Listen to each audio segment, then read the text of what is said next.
Okay, so I've got my lining made, and what I'm going to recommend is putting it into the opening. Don't want to fix it just yet, you'll see why in a minute. Wedge it up, so the one jam is nice and plump, and then we're going to look at taking some measurements for the door. So what I've got here is a standard door blank. So the first thing you want to think about is have a look at the top and where the lock block is. Okay? I always tend to put a sticky post-it note or a mark on there, which I know which side is the lock block. So what I've done now is I've put a process of how I'm going to cut this door up. This is quite important. First thing I'm going to do is put a centre line through the centre of the door.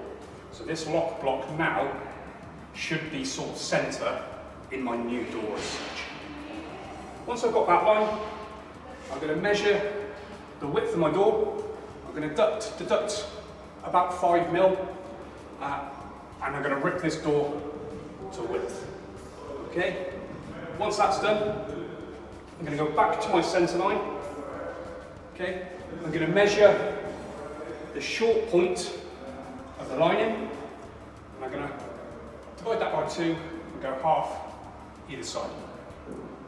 That'll give me a point here, which I can then come parallel off the bottom and put a second cut in. Okay? From there, I'm going to go to the hinge side, measure my lining.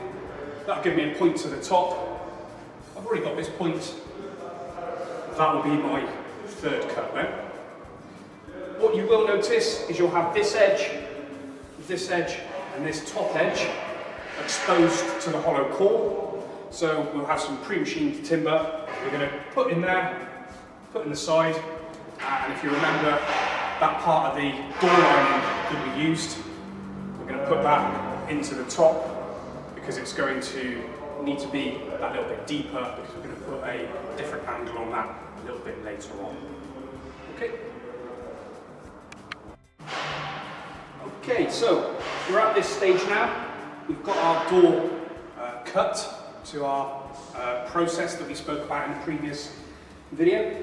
Now, while we've still got the door lining wedged, but not fixed in the opening, I'm going to offer the door up, making sure it's dead tight to your hinge side, and you've got that nice sort of 2 to 3 mil parallel gap on the head. And then what I'm going to do, so I've already got the hinges on for this purpose, what I'm going to do at this point is then mark my hinge positions across from both the door and the lining. Okay? Be careful to look at the specification because it might have specific sizes of where they're going to go. From that point, this is where I'm going to do something slightly different. I'm going to take the door out, put it to one side, take the lining back out. I'm going to unscrew that jam, okay? Take it away from the brace, and then what I can do is clamp that to a bench, set a router up, router in those hinges, then look back at the door, router in those while the router's set, so it's that time management, it's that core behaviour again. Finish off chopping those hinges in, and then while I've got the door out, the one final cut that we need to look at is quite a large leading edge on that top. Okay, as you can see, that is to allow that door to actually operate, to open and close. So once I've got the door still out, I'm going to get my rail saw out, I'm going to drop it over to an angle, okay, should be the same sort of angle that's in there, and then I can proceed to cut the top of that.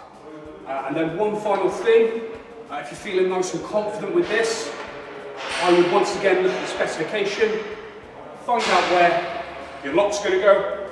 I'll be inclined to tip it on edge, drop your lock in, okay, and then continue to fit your door line in, and then you can hang your door. It's going to be a lot easier than sort of crouch down trying to fit it there. So it's that time management, it's that confidence, it's trying to get as many different tasks done while the door and the lining are out of the aperture.